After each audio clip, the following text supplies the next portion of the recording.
ito. Ang lupit po kasi ng picture na ito. Talaga nga namang todo-todo ang ngiti ni Abalos. Itong ating DILG Secretary at todo din ang ngiti ng ating PNP Chief Marbil. Siya ho ang pinuno ng PNP. Ganyan ho. At siyempre, ito naman si Mayor Guo. Ay, grabe ho ha. Yung kanyang ngiti ay talaga nga namang nakakatunaw. Ho? Di ba? O, di ba? Akala ko ba galit na galit tayo sa mga inchik? Akala ko ba galit na galit tayo kay Mayor Guo?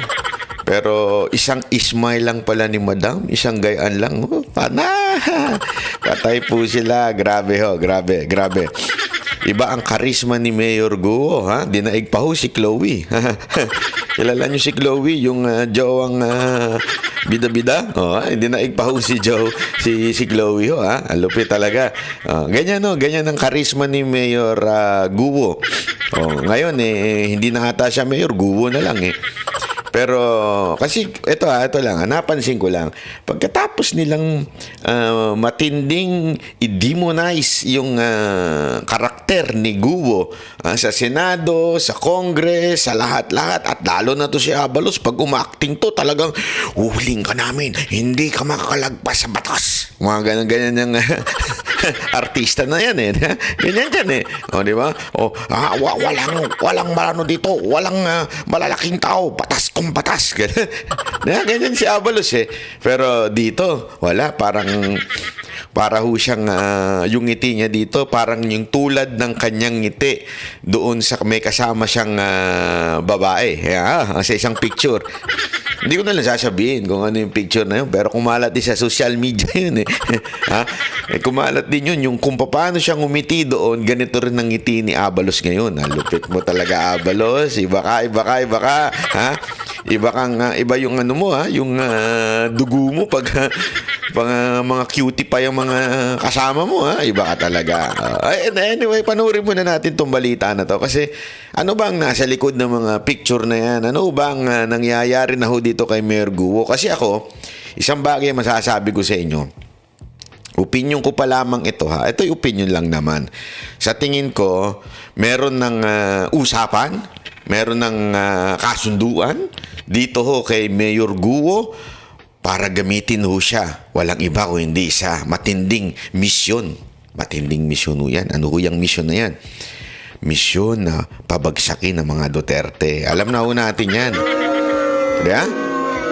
Alam na ho natin yung mga ganyang klaseng galawan. Hindi makakalagpas sa atin yung mga ganyan. Kasi ang lahat ng bagay, kailangan i-connect sa mga Duterte. Kailangan gamitin ng lahat ng resources upang ibagsak ang mga Duterte.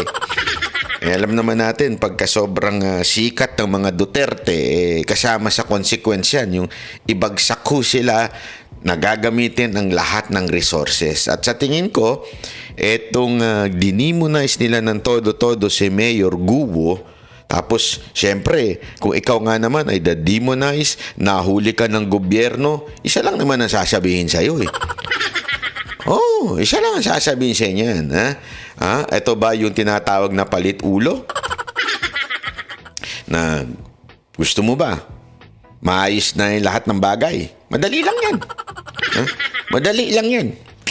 Basta, ganun na tayo. Ganun na tayo. Ibig sabihin, ang kakampi namin ay kakampi mo. At ang kalaban namin, kalaban mo. Yan.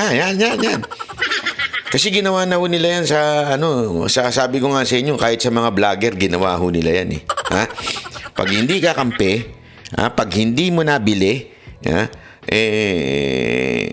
kasuhan yan, kasuhan. Tapos paspasin ang kaso. Ganyan katindi yan. Hindi ko sinasabing si Abalos yun, hindi ko na sinasabing si Marbil yun, pero ganyan ang gobyerno ngayon pag hindi nadaan sa santong usapan, alam na. Paano ko pa napatunayan? Nangyari po sa akin mismo nung hindi ako nakakuha ng gobernong ito.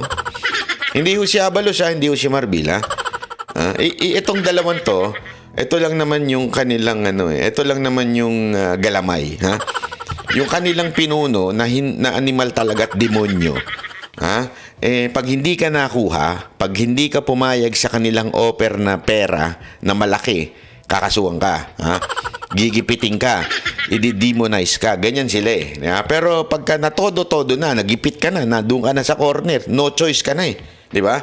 Kailangan mo nang kumapit kasi wala, yari ka. It's either makulong ka o raming ka. So, ngayon, gagamitin nila. Nangyari ho sa akin yan. Pasensya na po kayo. Pero ang inyong lingkod ay hindi ho nagpapatakot sa ganyan. At ang inyong lingkod ay mananatiling tapat sa bayan. At ang inyong lingkod ay hindi gagawa ng mga imbento. Bakit ko ho nasabi? Kasi may isang vlogger dyan eh. Hindi ko na lang babanggitin yung pangalan kasi unang-una, ang pangit itong vlogger na to. Pangit na nga, pangit pa na ugali. Itong vlogger na to, maraming kaso itong animal na to eh. Kaya ngayon siya pumayag na sumipsip sa gobyerno kasi ang deal sa kanya, sige, hindi ka sa amin? Kalabang ka? Tutuluyan namin yung mga kaso mo. Nakita na natin ito, nakulong na ho ito eh. Kasi nga may kaso nga ho ito. So yun ang ginamit niya ng gobyernong ito para gipitin yung gago na yun, di ba? Sorry naman sa term na gago kasi talagang gago itsura eh. Gago! Hindi, kasi gano'n naman talaga itsura niya eh. Wala tayong magagawa. Yun ang description. Hindi naman, hindi ibig sabihin ng panlalait ho yun. Pero gano'n ho yun eh. Kaya nga yun, ngayon, siyempre, kakilala ho ng ibang mga vlogger. Ang sabi niya, pagpasensya nyo na kung dati maka Duterte ko, ngayon babanatan ko Duterte, si Bongo, si Pangulong Duterte, si BP Sara Duterte, bababuyin ko dahil kailangan or else kakasuhan ako. Ganyan ang style ng gobyernong ito. Ngayon, ang tanong ito, gagawin ba nila yan kay Guo? Diba ho? Yan ang tanong eh. Gagawin kaya nila yan kay Guo? Sagot ho kayo dyan sa ilalim kung sa tingin niyo, oo naman, matik na yan. Hindi na kailangan memorize yan. Gagawin nila yan kay Guo, gigipitin si Guo, ididemonize si Guo, tapos, pag siya nakulong na, pag siya nahuli na, aalukin yan. Tatanungin yan ngayon. Ikaw, Guo, papayag ka ba? Makulong ka sa, mabulo ka sa bilangguan? O VIP ka? Mamili ka. Di ba? Bulo ka sa bilangguan? Kung saan, nandun ng mga manyakol sa bilangguan. Yung ganyang ganda mo, naku po. For sure yan, pag piestahan yan doon. Or, i-VIP ka namin. Isang kondisyon. Isang kondisyon. Ano yun? Turo mo mga Duterte. Pangalanan mo mga Duterte. Iyan lang man eh. Haka-haka ko lamang. Opinion ko lamang naman po yan. Panoorin po natin. Ito ang dahilan kung bakit ko nasabi yan. Panoorin natin itong balita na to. Yan. Magandang gabi po, Luzon, Visayas at Mindanao. Pinoproseso na mga dokumento para sa pagbabalik Pilipinas ni Alice Guo na inaasahang darating hating gabi mamaya mula sa Indonesia. Bago mahuli, nagpaabot na umano siya ng surrender fillers dahil sa banta sa kanyang buhay. Bagay na idinulog niya rin sa May banta na daw buhay niya. Alam naman natin yung mga galawang ganyan. May banta daw sa buhay. Nakarap ng Interior Secretary. Sa gitna ng lahat ng yan, si Guo ay nakuha pang makipag-selfie sa mga opisyal. Ako kunwari ako, kukulong ako. Dinimonize ako. Mapapangiti pa kaya ako sa tingin ninyo? Sa tingin nyo lang, mag-isip-isip lang kayo. Kayo may mga utak dyan, may mga common sense. Anong dahilan at mapapangiti ka pa? Dinimonize ka na Ikaw na ang pinakamasamang nilalang sa Pilipinas. Talagang hinanting ka. Talaga nga namang, alam mo yun, lahat ginawa sa'yo, laban sa'yo. Lahat ng paninira, pambanat sa'yo, ginawa. Pero nung nahuli ka, naka-smile ka. Anong tawag mo doon? Ako, may naisip pa agad ako. Ito, naisip ko lamang naman ito. Baka naman, moro-moro na lang yung huli-huli na yan. At baka naman, meron ng kasunduan. Diba? Kasi kung ikaw ay secure na, happy ka na, mas gusto mo nang sumuko kasi meron pa detret pang ganyan. Mas gusto mo nang sumuko sa gobyerno. At hindi ka natatakot, pa selfie, happy ka pa. Anong dahilan yan? Ano sa tingin ninyo? At mula sa Jakarta, Indonesia, nakatutok live si John Consulta. John. Mel, Evil, Vicky, opisyal na ngang na-turn over ng Indonesian authorities itong si Mayor Alice Guo sa law enforcement groups ng Pilipinas. Sa katunayan, ilang segundo pa lang ang nakakaraan nang makaalis na itong convoy ni Mayor Alice Guo na maghahatid sa kanya sa passport na siya namang babiyahe patungo dyan, pabalik sa Pilipinas. Okay. Pasado alas 12 ng madaling araw, oras dito sa Jakarta, Indonesia, nang dumating ang mga tauhan ng NBI at Bureau of Immigration o BI. Sila rin ang DOJ team na sumundo kina Sheila Guo at Cassandra Ong noon. At tumutok sa paghahanap kay Alice Guo, katuwang ang kanilang Indonesian counterparts. Pero para mapabilis ang pag-uwi kay dismissed Mayor Guo, dumating din pasado alas 3 ng madaling araw sina Interior Secretary Benhur Abalos at PNP Chief Romel Marbil. Siyempre, dinan nyo ito Ito'y operasyon ng DOJ, kaya nga NBI ang humuli, di ba? At immigration. Kasi both of that department ay nasa ilalim po ng DOJ. So, operasyon ito ng DOJ. Kabaha, anak ng tutsang kalabaw. Hindi papayag yung pinaka-epal na sekretary. Sino? Si Abalos. Yan ang pinaka-epal na sekretary. Hindi ko siya papayag. Lalamangan ako ni Remulla sa pagiging bida-bida sa media. Hindi pwede yun. Hirap na akong hanapin si Kibuloy. Hindi ko na nga mahanap. Napahiya na nga ako . So at least dito man lang maka-epal ako. Di ba? O ayan, umi-epal na kagad. Sinama pa yung pinaka-epal na PNP chief. Isa pa ito. Ito ang PNP chief na nagpapa-interview sa mga non-political vlogger. Di ba? Anong tawag mo dyan? Di umano, mga epal. Di ba? Mga di umano yan.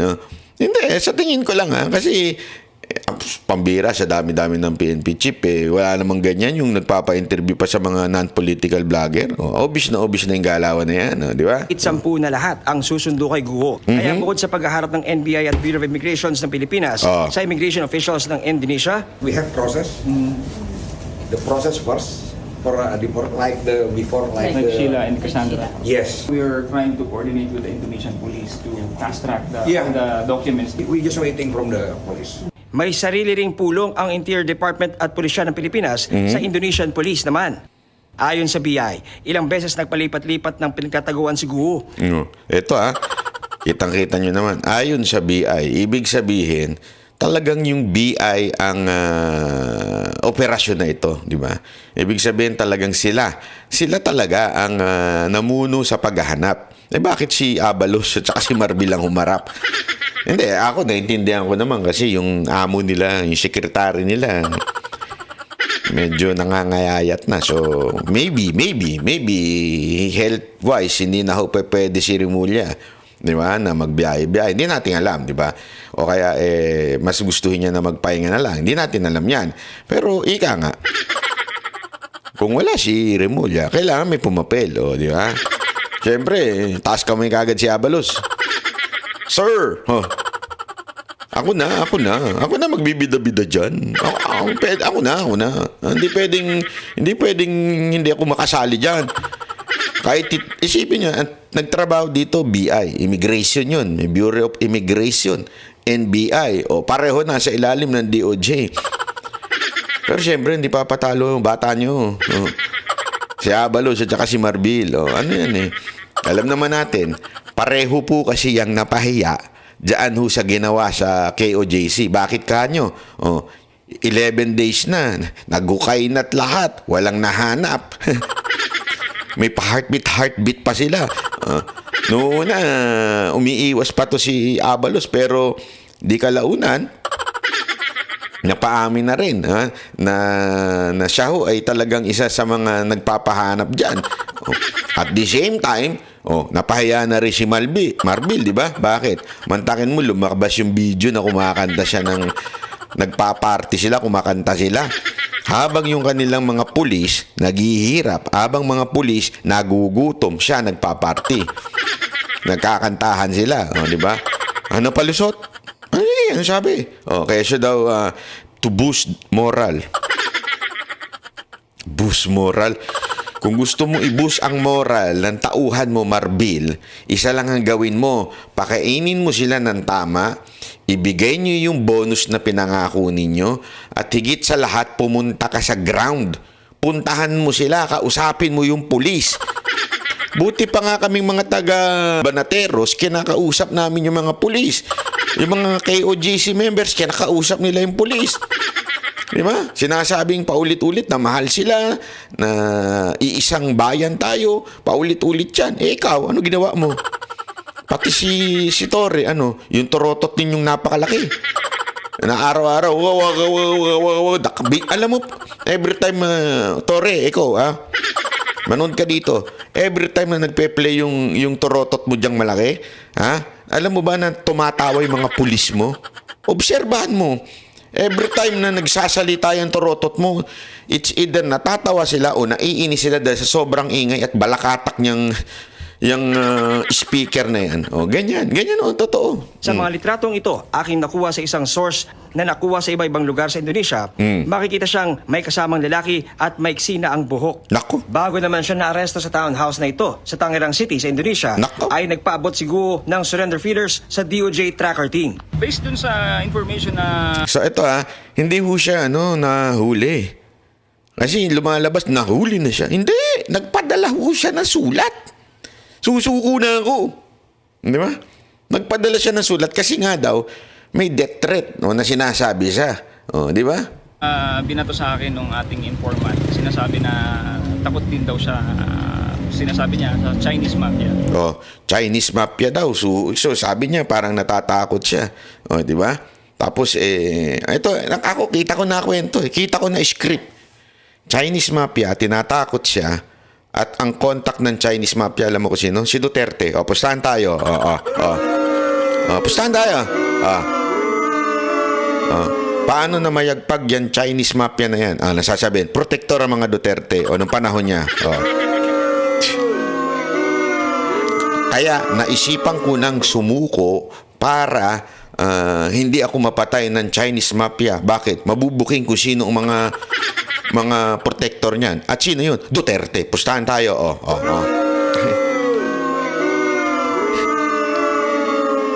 Ako nagtatanong lang ako, Secretary Abalos. Ito tanong lang ito Ako nagtatanong lang. Yan bang natutunan mo sa paglabas mo sa mga teleserye? Yung mga ganyang script, sino ba gumawa niyan? Hindi kaya ito nagpa-advise kay Coco Martin. Hindi, ako nagtatanong lang. Ako tanong lang naman to. Hindi ko sinasabing gagawin nila yan, Hinala ko lang yan. Mali mo, si Coco Martin ang advisor niya, di ba? Kasi siya yung director, Di ba? Yan yung kahit wala ng istorya, pinapahabay pa istorya. Kayang pahabain yung istorya niya. Kayang invento ng istorya, mga ganyan Tukoy na rin ng BI ang mga personalidad na tumulong umano kay Guo. Ayan, tukoy na daw yung mga personalidad na tumulong kay Guo. Naku po, sino yan? Pustahan tayo. Ang ituturo dyan, mga past officials. Ituturo dyan yung mga past officials na namuno nung panahon ni Pangulong Duterte. Tapos sasabihin nila, may basbasto sa taas di ba? Ganyan mga yan Alam mo na, sus, pambera, lumang tugtugi na yan. Ganyan din ang mga putak ng mga hinaharap sa kamera Utos nung nasa taas. Utos. Paano nalamang utos yung nasa taas? Meron bang dokumentado ba? Meron bang ebidensya? Sinasabi nyo lang utos sa taas. Bakit? Ang hirap patunayan Actually, hindi nga yan tatayo sa korte. Di ba? Utos kasi sa taas. Alam mo kung anong tawag dyan? Trial by publicity lang yan. Para talagang eto masisi si Duterte dyan. Di ba? Pagtagaw sa Indonesia. Mga kapuso, kasama natin ngayon ng mga tauhan ng National Bureau of Investigation at ng Bureau of Immigration. Sulukuyang naglalakad kami ngayon papunta sa aming sasakyan na van. At ito ay paghahanda na para pumunta sa isang tanggapan dito sa Indonesia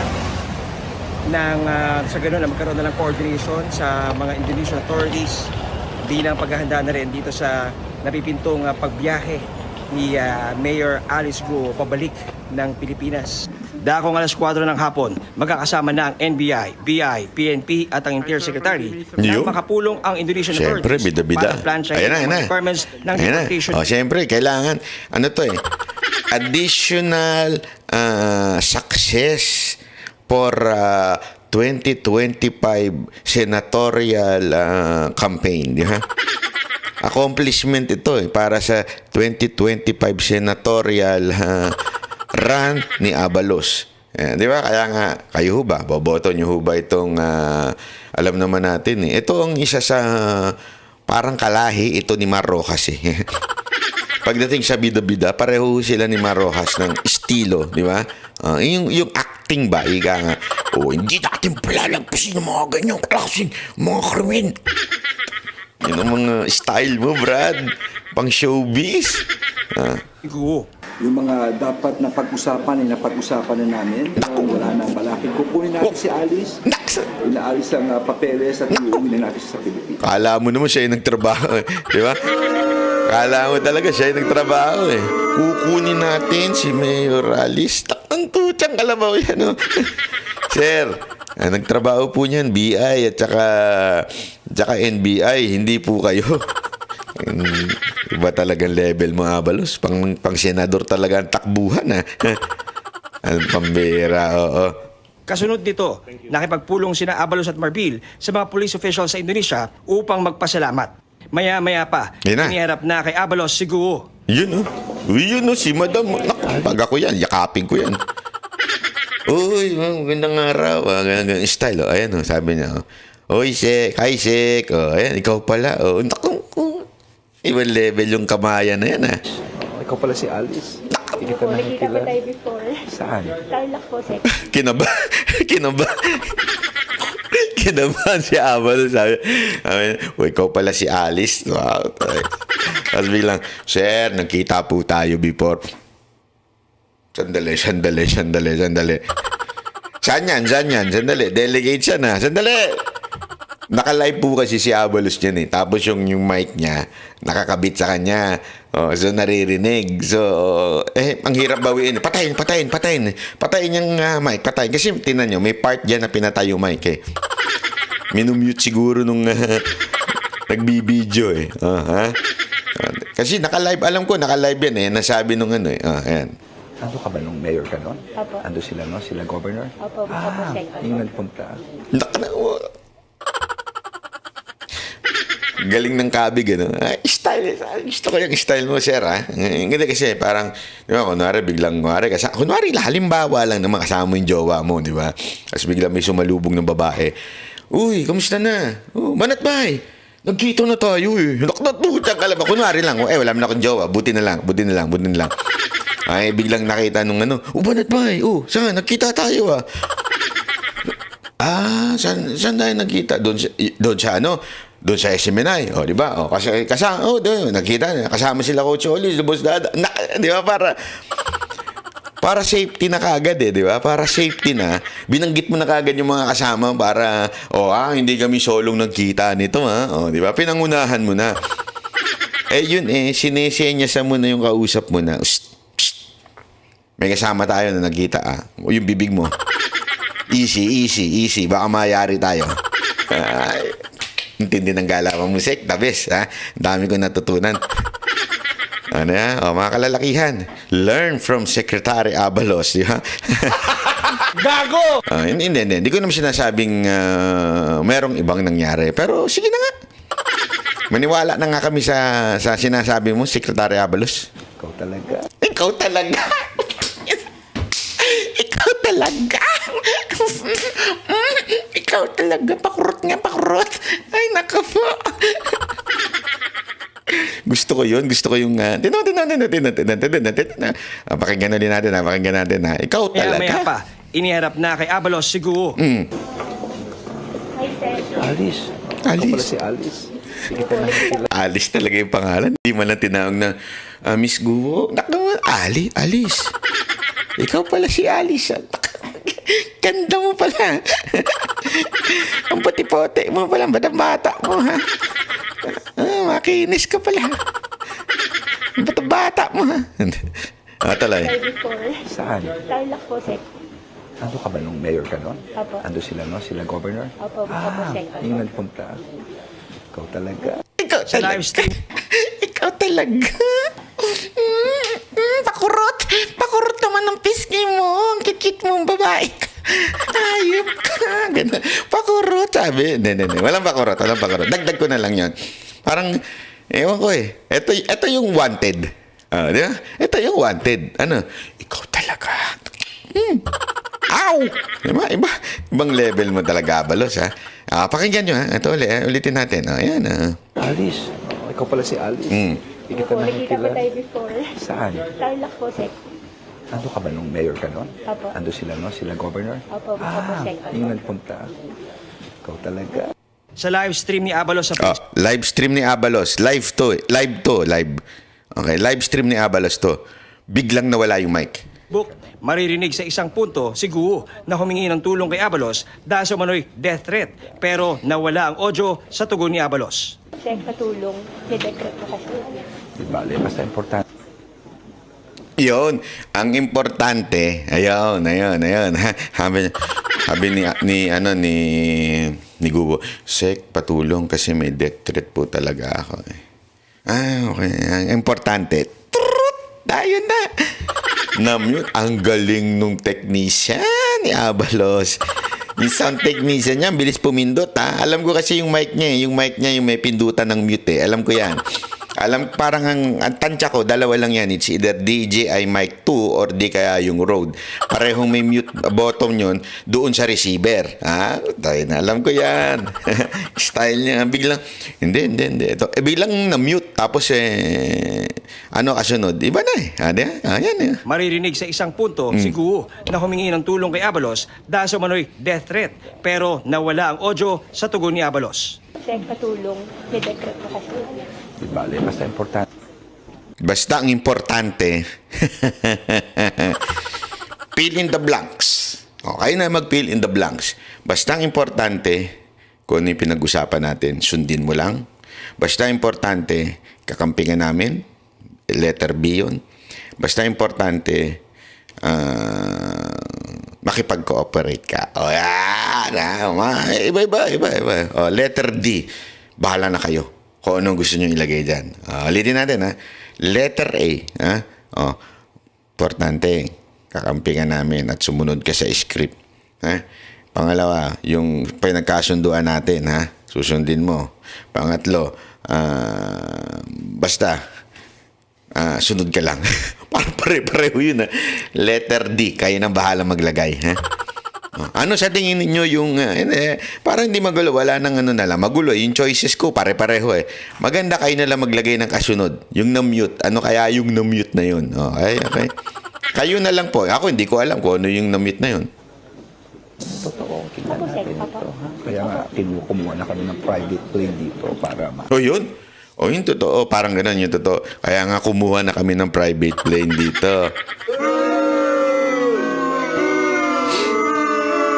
Yan po si Mayor Alice Guo. Yan po ang tinatawag nilang wanted. Ano ho yun? Private plane. Sa tingin niyo ho ba, yung private plane na yan, gastos ho ni Abalos? Laking gastos niya kung private plane na yan, Abalos. O yung private plane na yan ay gastos ng gobyerno. Sa tingin ninyo, gagastosan ng gobyerno ito nang wala lang? Ano kaya ang kapalit nito? Nako. Kooperasyon kaya ni Mayor Guo sa kwento, sa script na idamay ang mga Duterte? Hindi natin sigurado.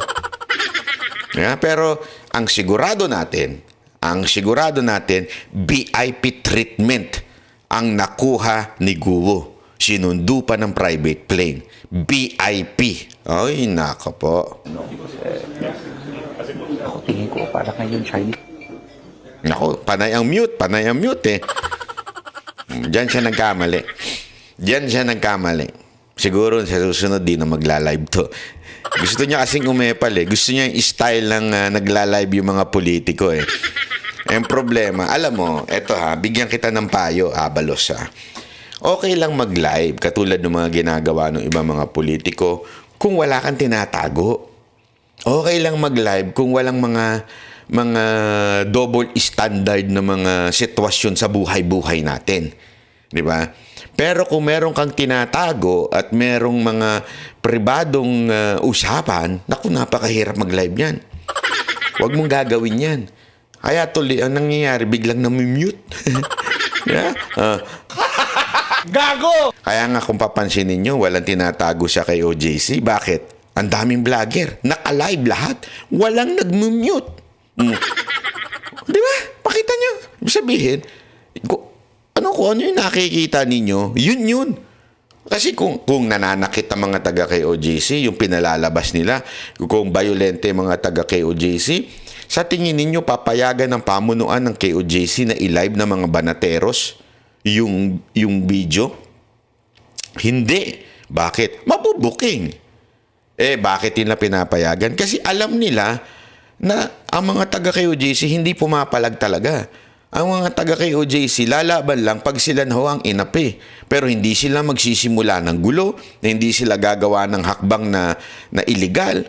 Sila ho'y susunod sa batas. Ganun o. Kaya confident sila sa pagla-live ng mga vloggers, particular ng banateros. Ayan tanong. Ha? Bakit dito panay-mute?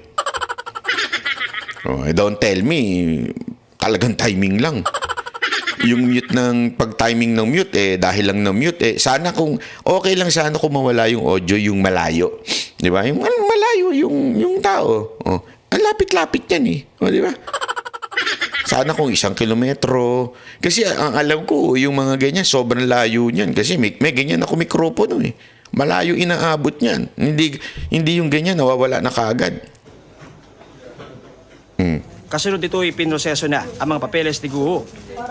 Ipinakita rin ni Guo ang kanyang Philippine passport. Dito na nga mga kapuso sa ating likuran si Mayor Alice Guo at nagsisimula na itong turnover mula sa Indonesian authorities papunta sa mga otoridad ng Pilipinas, sa BI, PNP at makikita natin ngayon nilba na siya ng dokumento at sisikapin na ngayong araw na to ay mailipad na pabalik ng Maynila. Ito si how are you, ma'am? How are you? Very good. Sa isang punto, nakapag-selfie sa kanya ang ilang opisyal mula sa Pilipinas at maging sa Indonesia. Nakapagpa-selfie pa daw yung mga opisyal mula sa Pilipinas at Indonesia. Ganyang ka-VIP si Gubo. You remember me? Okay. Nak ng tucha. You remember me? Dumidiskarte pa si Kuya. Okay yan, sir. Okay yan. Sa bagay, sabi nila, hindi ako sure ha. Sabi nila, nagpagawa daw si Mayor Guo. Nagpa-post something. I don't know. I really do not know. Pero one thing for sure, mas gumanda siya ngayon. Press na press siya, di ba?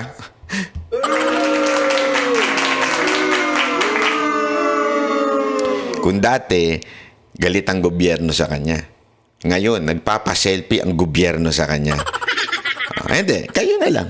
Connect the dots, mga kababayan. Di ba? Hindi ho ako magsasabi sa inyo. Connect the dots. Yung mga opisyalis natin, nagpapaselfie pa. Yung mga opisyalis natin, grabe kausapin si Mayor Guo. Pero dati, masamang tao to si Mayor Guo. Dati, demonyo ito. Lahat ng kaso, lahat ng pabibintang ibinato dito kay Mayor Guo. Bakit ngayon sobrang bait na? Hindi, kayo. Kaya tuloy nagdududa ang taong bayan. May kasunduan kaya naganap? Masaya na kaya si Mayor Guo kasi they come into conclusion na everything would be okay. That everything would be smooth, di ba? Ay, nako. Ma'am, dito ma'am. Sorry. Going home, how do you feel? Diba, ganun ng, gusto ko yung ganung sign ni Mayor Guo, no? Ano yan? Bahala na sa akin si Marcos. Ay, naka. Marcos! Di ba ganun siya? I'm good, yeah. I'm good. Are you okay now? Yeah. Okay, tama. I'm good. Yan yung criminal na hindi, ako ha.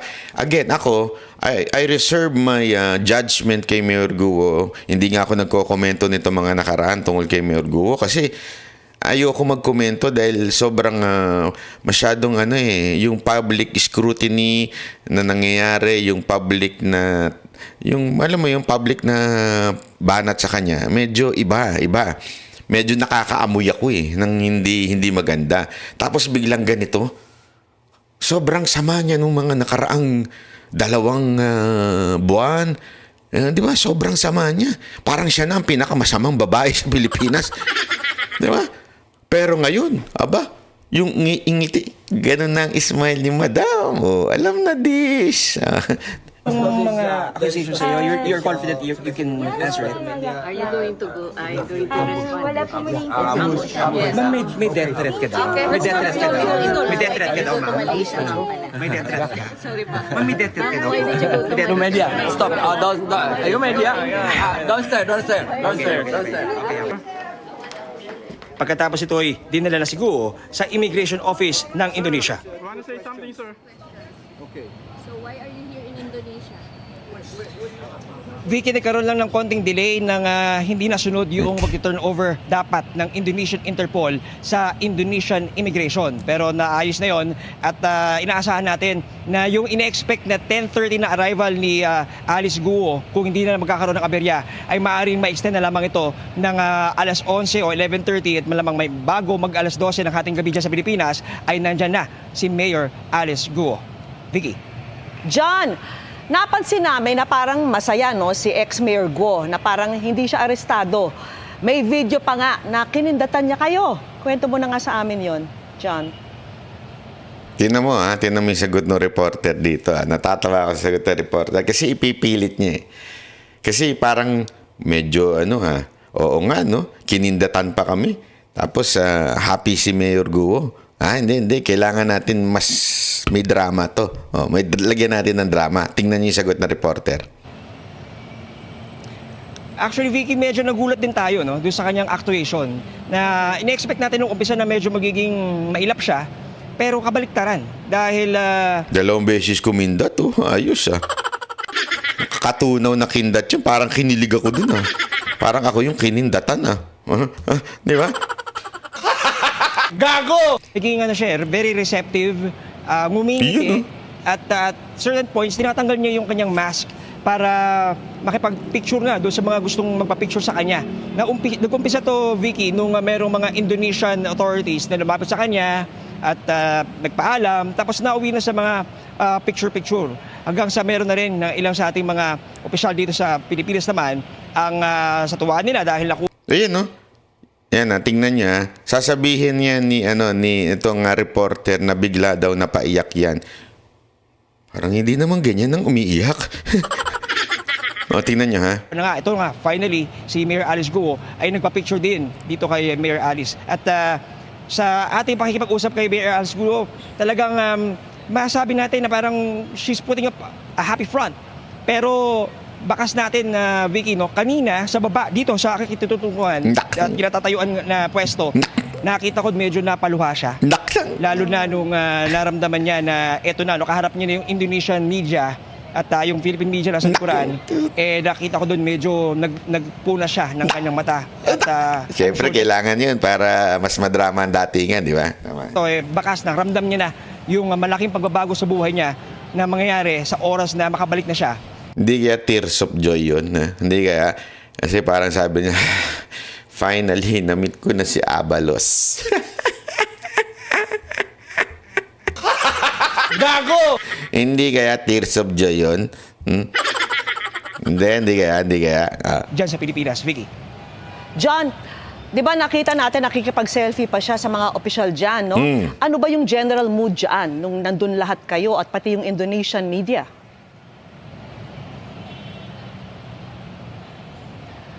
Yes, Vicky, talagang sa halip na matakot, sa halip na talagang makaramdam ng parang game na game. Itong si Mayor Alice Guo na nakikipagpa-picture. Ang sinasabi lang niya no interview. Pero pag may lumalapit sa kanya, masaya siya nakikipag-interact. In fact, may mga small talks mga tayo naririnig doon sa ilang mga tao. Kaya nakakagulat dahil kumbaga parang naging malapit sa kanya yung mga taong nakasama niya, yung mga nakaraang araw na siya ay nahulit, nakulong. At lalo na doon sa part ng Indonesian authorities dahil marami pang bumati sa kanya. So dito, Vicky, talagang kumbaga parang kung ituring siya parang rockstar. Pero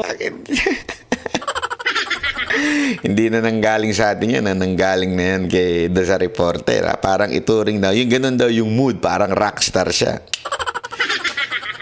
Hindi, matatawa ka talaga dito eh. Kasi after gawing demonyo ito si Alice Guo ng ilang panahon, bigla ngayon rockstar na datingan. Alam na yung mga ganyang galawan. I'm sure, pagbalik niya, pagsakay niya ng eroplano, doon na magkakaroon ng malaking pagbabago. Ikaw na nag-conclude, ha? Ang galing mo, kapatid, ha? Ang lupit mo, brad, ha? Yung kanyang sentimiento, lalo na pag lumapag na grabe yung ngiti niya, dyan sa Pilipinas. Vicky. John, di ba sinabi mo kanina before 12 midnight, tiyak makakalapag. Anyway, eto na nga, ayan, todo-todong ngiti, di ba? Alupit. Ito lang masasabi natin. Abang-abangan natin, ha? Ako, nanguhula lang naman ako. Ito yung aking opinion lang na meron nang nabuong kwento sa teleserye na ito. Kasi alam natin masyadong pinainit ito eh. This is something na simple case of masasabi lang alam mo yun, na isang mayor na nagsinungaling, di umano, bakit di kasuhan sa korte? Alam mo yun, yung ganun ba? Pero ito, sobra yung celebrity na ang datingan nung kaso. Kaya nga parang sobra na yung pinaangat, pinademonyo ng pinademonyo. Nagalit ang taong bayan, di ba? To the point na ginawa ng mga meme ng mga tanso na saan kalaki, kaya ako sa paan. Alam mo yung sobrang sama na ni Mayor Guo. Tapos, all along, nagtago na nga siya, biglang ganito makikita mo. Yan. Todong ngiti ni Secretary Abalos. Todong ngiti ni Alice Guo. Todong ngiti ni Marbil. Akala ko ba masamang tao to? Bakit ganire? Tuloy nagdududa ang taong bayan at sinasabi nilang meron kayang kasunduan na naganap. Ano kaya yung kasunduan na yan? Yung kasunduan kaya na yan ay ituro ang mga Duterte bilang kalaban, ituro si Pangulong Duterte bilang supporter ng Pogo, ituro ang pamilya ng mga Duterte bilang sangkot sa Chinese Mafia. Kasi sinasabi, ang meron daw sa kanyang gustong magbalak gawin ng masama ay mga Chinese Mafia. Alam na natin kinukunik ang mga Duterte sa mga Chinese. Yung Pogo, kinunik kay Senator Bongo, kinunik sa Duterte. Siya, Pogo rin yung issue niya. Sino mag-i-interview sa kanya? Quadcom. Yung Quadcom na mga congressman na halikpuit ni Romualdez, tingnan ninyo. Ipupusta ko sa inyo. Ikukunik ito kay Duterte at sasabihin, hindi siya magsasabi Hindi ho siya. Sa tingin ko lang hindi sa tingin ko, ikukonek ito ng mga kongresistang ulul dyan sa Kamara. Yung mga kongresista dyan, alam mo naman, halik sa puwet ni Romualdez. Sigurado ko, yun ang magkokonek sa mga Duterte. Di ba? Yan ang tinatawag nilang kanila hong mission yan. Ang mission nila na durugin ng mga Duterte, lalong-lalo na si BP Sara Duterte, kaya i-connect ang lahat ng masasama sa kanila. Para hindi sila maboto at maboto yung matinding kaalyado nila na si Speaker Romualdez. Alam na natin yung galawan na yan, Brad. Yung galawan ninyo, galawan ng mga pang-teleserye. Kaya abang-abang po natin. Abangan natin kung ano pa yung mga susunod na mangyayari. Dahil for sure, next thing nito, wala na. Duterte na. Ayan yun. Okay? Okay?